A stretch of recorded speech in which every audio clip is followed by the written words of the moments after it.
हाय दोस्तों, नमस्कार। मैं आपका भाई राहुल कुमार। आप देख रहे हैं रोज़ पढ़ो यूट्यूब स्टडी चैनल। तो आज का पूरा दिन भर का करंट अफेयर्स आज क्या रहा, वो आप सभी को मैं बताने वाला हूँ। तो प्लीज़ हमारे साथ बने रहें। वीडियो अच्छा लगे तो लाइक, शेयर, सब्सक्राइब, कमेंट ज़रूर करें। चलिए मैं शुरू करता हूँ इस वीडियो को। तो करंट अफेयर्स 2 जनवरी, भुवनेश्वर कुमार यूआईडीएआई के सीईओ बने। मनु भाकर, गुकेश, हरमनप्रीत और प्रवीण को खेल रत्न मिला। सब एक-एक करके देखेंगे। भोपाल गैस त्रासदी के 40 साल बाद यूनियन कार्बोहाइड्रेट के कचरे को हटाया गया। जीएसटी कलेक्शन दिसंबर 2024 में 7.3% से बढ़कर 1.77 लाख करोड़ रुपया हुआ। वहीं Jammu Kashmir and Ladakh through the edges किताब का विमोचन हुआ। कुछ प्रमुख करंट अफेयर्स की जानकारी जो सरकारी नौकरियों की तैयारी कर रहे सभी स्टूडेंट के लिए बहुत ही महत्वपूर्ण है। ये वीडियो बहुत ही डिटेल में बनाया जा रहा है। शुरू करते हैं आज का पहला प्रश्न, जो कि अपॉइंटमेंट से लेकर है। तो पहला क्वेश्चन है, भुवनेश्वर कुमार ने यूआईडीएआई के सीईओ का पदभार संभाला। आईएएस हैं ये ऑफिसर। भुवनेश्वर कुमार ने 1 जनवरी को unique identification authority of India UIDAI के चीफ एग्जीक्यूटिव ऑफिसर यानी सीईओ का कार्यभार संभाला। ये भुवनेश्वर, जो इनको आप पहचान रहे हैं, इनके बारे में की बात कर रहे थे।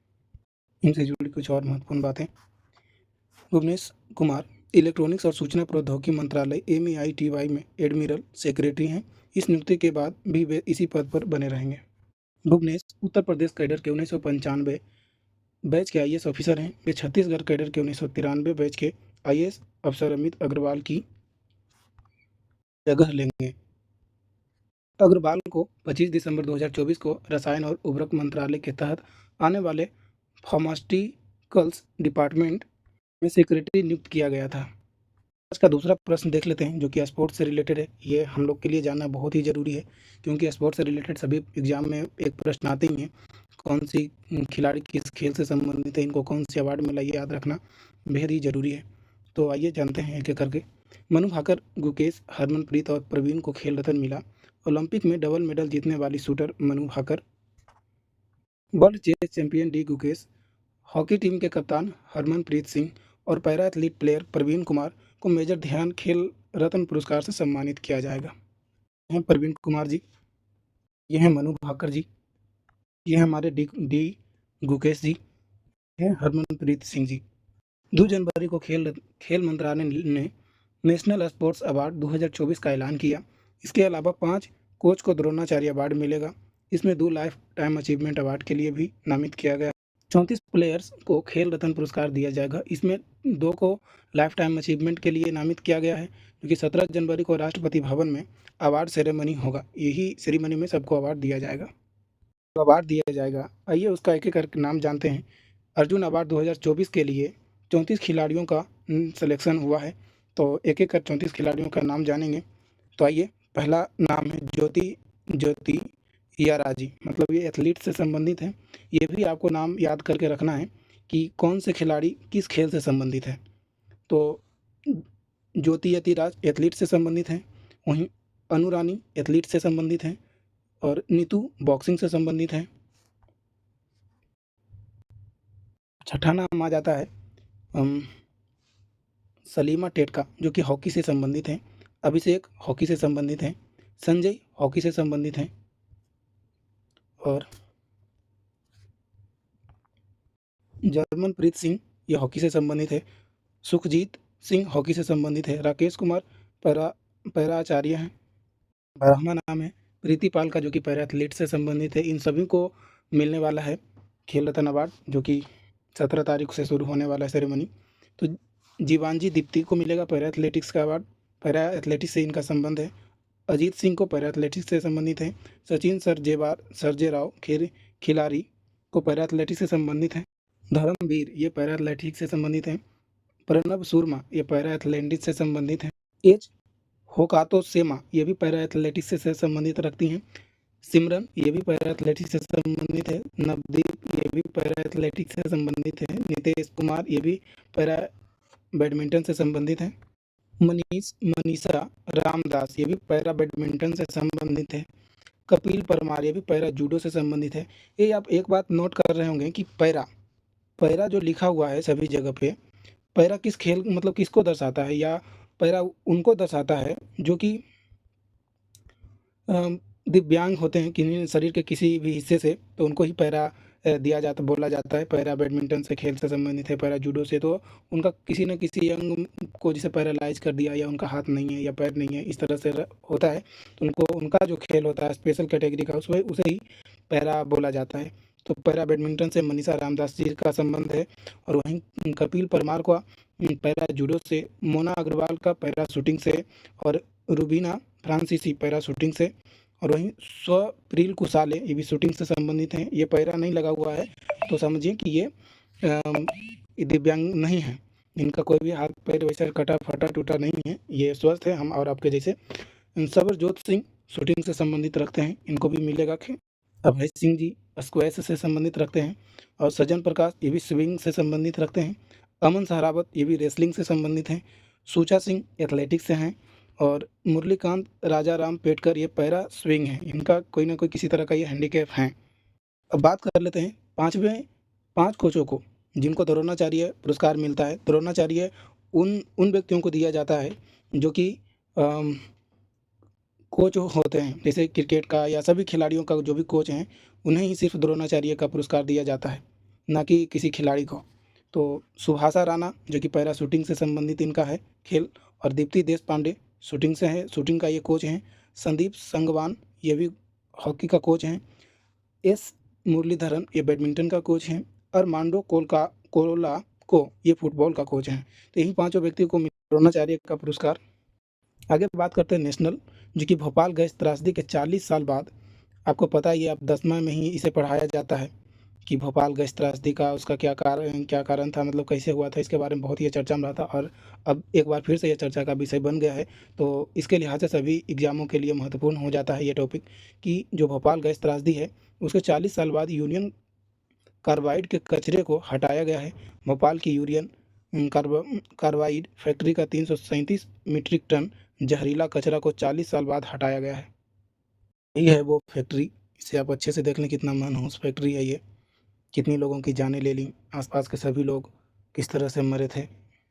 यूनियन कार्बाइड कीटनाशक फैक्ट्री है। यूनियन कार्बाइड के रासायनिक कचरे को इंदौर के पास पीथमपुर धार जिला के आशापुरा गांव में स्थित है रामकी एनवायरो फैक्ट्री में जलाया गया है। Ramky enviro plant central pollution control board CPCB के दिशा निर्देशानुसार से संचालित है। इससे पहले मध्य प्रदेश हाईकोर्ट ने कचरे को हटाने के लिए 6 जनवरी तक की समय सीमा तय की थी। 3 जनवरी 2025 यानी शुक्रवार को सरकार को हाईकोर्ट में रिपोर्ट पेश करनी है। 2 और 3 दिसंबर 1984 को रात यूनियन कार्बाइड कीटनाशक फैक्ट्री से जहरीले मिथाइल आइसोसाइनेट MIC गैस का रिसाव हुआ था। इस घटना में लगभग 5,479 लोगों की मौत हुई थी। बहुत ही दर्दनाक मौत हुई थी। अब प्रश्न देखते हैं। GST कलेक्शन दिसंबर 2024 में 7.3% बढ़कर 1.77 लाख करोड़ रुपया हुआ। भारत का goods and service tax GST collection दिसंबर 2024 में 7.3% बढ़कर 1.77 लाख करोड़ रुपये हो गया। आपसे ये प्रश्न एक जो कि पूछ लेता है कि GST का फुल फॉर्म क्या है, तो हमें यही बताना, गुड्स एंड सर्विस टैक्स, यही वाला पूछा जाता है बार बार। पिछले साल दिसंबर में GST कलेक्शन 1.65 लाख करोड़ रुपया था। दिसंबर 2024 के GST कलेक्शन में सेंट्रल GST 32,836 करोड़ रुपये, स्टेट GST 40,499 करोड़ रुपये, इंटीग्रेटेड GST 47,783 करोड़ रुपये, और शेष 11,471 करोड़ रुपया था। दिसंबर 2024 में घरेलू लेन-देन पर लगे GST से कलेक्शन में आय 8.4% बढ़कर 1.32 लाख करोड़ रुपये हो गया है। वहीं इंपोर्टेड वस्तुओं पर टैक्स से आय 4% बढ़कर 44,268 करोड़ रुपये हो गई है। दिसंबर 2024 के दौरान 22,490 करोड़ रुपये के रिफंड जारी किए गए, जो पिछले साल की तुलना में 31% की बढ़ोतरी को दर्शाता है। इसका 5वां प्रदर्शन है जो कि प्रोजेक्ट से रिलेटेड है। यूपी के चंदौली और मानिकपुर के लिए 272 करोड़ रुपए की प्रोजेक्ट को मंजूरी मिली है। इसे 1 जनवरी को राष्ट्रीय स्वच्छ गंगा मिशन NMCG की 19वीं कार्यकारी समिति की बैठक में गंगा के संरक्षण और कायाकल्प के लिए कई परियोजनाओं को मंजूरी दी गई है। सभी लोग नमामि गंगे प्रोजेक्ट के हेड मैनेजर सब मीटिंग कर रहे हैं। राष्ट्रीय स्वच्छ गंगा मिशन एनएमसीजी की 59वीं बैठक एनएमसीजी के महानिदेशक राजीव कुमार मित्तल की अध्यक्षता में हुई थी। अब हमसे ये भी पूछा जाता है एनएमसीजी का फुल फॉर्म क्या है? तो राष्ट्रीय स्वच्छ गंगा मिशन। आगे देखिए, बैठक में उत्तर प्रदेश के चंदौली और मानीपुर के लिए 272 करोड़ रुपए के प्रोजेक्ट को मंजूरी मिली है। इसके तहत 45 मिलियन लीटर प्रतिदिन की क्षमता का सीवेज ट्रीटमेंट प्लांट तैयार किया जाएगा। बिहार के बक्सर में नदी संरक्षण के लिए समिति ने 257 करोड़ रुपए की लागत वाली एक परियोजना को भी मंजूरी दी है। इस पहल के तहत 50 मिलियन लीटर प्रतिदिन की क्षमता वाला मॉडर्न सीवेज ट्रीटमेंट प्लांट और उसका सपोर्टिंग स्ट्रक्चर बनाया जाएगा। प्रश्न छठा है बुक से related, Jammu Kashmir and Ladakh through the edges किताब का विमोचन हुआ है। केंद्रीय गृह मंत्री अमित शाह 2 जनवरी को नई दिल्ली में Jammu Kashmir and Ladakh through the edges किताब का विमोचन किया है। यह हैं अमित शाह जी, जो कि भारत के गृह मंत्री हैं। बहुत ही चर्चे में रहे थे इस बार अम्बेडकर पर बयान देकर। किताब हिंदी और अंग्रेजी दोनों भाषाओं में प्रकाशित हुई है। Jammu Kashmir and Ladakh through the edges को 7 खंडों में प्रकाशित किया गया है। इसमें जम्मू कश्मीर और लद्दाख के 3000 वर्षों का इतिहास दर्ज है। इस किताब को नेशनल बुक ट्रस्ट और भारतीय ऐतिहासिक अनुसंधान परिषद के सहयोग से तैयार किया गया है। डिफेंस में सातवां प्रश्न आज का, भारत नेपाल के बीच संयुक्त सैन्य अभ्यास सूर्य किरण शुरू हुआ है। ये बहुत ही महत्वपूर्ण रह जाता है। जैसे भारत और नेपाल के बीच सैन्य अभ्यास, सभी देशों के साथ भारत का जो भी अभी तक का देश है जिनके साथ सैन्य अभ्यास हुआ है, इसे युद्धाभ्यास भी कहते हैं। इसे युद्धाभ्यास कहते हैं। और भारत और नेपाल सेना के बीच द्विपक्षीय संयुक्त सैन्य अभ्यास सूर्य किरण 31 दिसंबर से शुरू हुआ है। यह कुछ अब इस अभ्यास का तस्वीर, जो कि दोनों देश का मिलिट्री का एक साथ परेड हो रहा है। सूर्य किरण संयुक्त सैन्य अभ्यास नेपाल के सलझंडी में चल रहा है। 13 जनवरी तक चलेगा। सूर्य किरण युद्धाभ्यास का ये 18वां संस्करण है। इस अभ्यास में भारतीय सेना के 334 जवानों की एक टुकड़ी में ने हिस्सा लिया है। और सूर्य किरण युद्धाभ्यास में भारतीय सेना की टुकड़ी का नेतृत्व 11वीं गोरखा राइफल की एक बटालियन कर रही है। पिछले साल उत्तराखंड के पिथौरागढ़ में 70वें संस्करण का आयोजन किया गया था। साल 2011 में भारत और नेपाल के बीच इस युद्धाभ्यास की नींव पड़ी थी। मिसलिनियस गणतंत्र 8वां प्रश्न है आज का, गणतंत्र दिवस परेड टिकटों की बिक्री आज से शुरू हो गई है। गणतंत्र दिवस परेड और बीटिंग रिट्रीट के लिए टिकटों की बिक्री आज यानी 2 जनवरी से शुरू हो गई है। पिछले साल 2024 का गणतंत्र दिवस का परेड जो कि दिल्ली में होता है, और यहाँ पे कुछ देश के राष्ट्रपति प्रधानमंत्री आते हैं हमारे देश मुख्य अतिथि के रूप में। टिकट सेना भवन, शास्त्री भवन, जंतर मंतर, प्रगति मैदान और राजीव चौक मेट्रो स्टेशन से खरीदी जा सकती है। और टिकट खरीदने के लिए आपको मूल फोटो पहचान पत्र दिखाना होगा। इसके अलावा सीधे वेबसाइट AAMAN amantran.mod.gov.in और आमंत्रण मोबाइल ऐप से भी टिकट खरीदी जा सकती है। 26 जनवरी को गणतंत्र दिवस परेड के लिए टिकटों की कीमत 20 रुपये और 100 रुपये है। वहीं बीटिंग रिट्रीट के लिए टिकटों की कीमत 100 रुपये और बीटिंग रिट्रीट रिहर्सल के लिए 20 रुपये।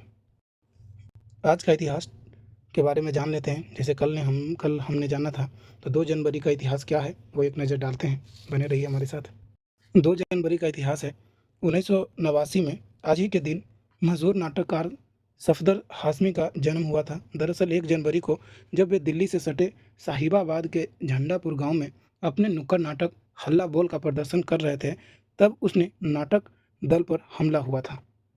2014 में मशहूर गीतकार गुलजार को दादा साहब फाल्के पुरस्कार दिया गया था।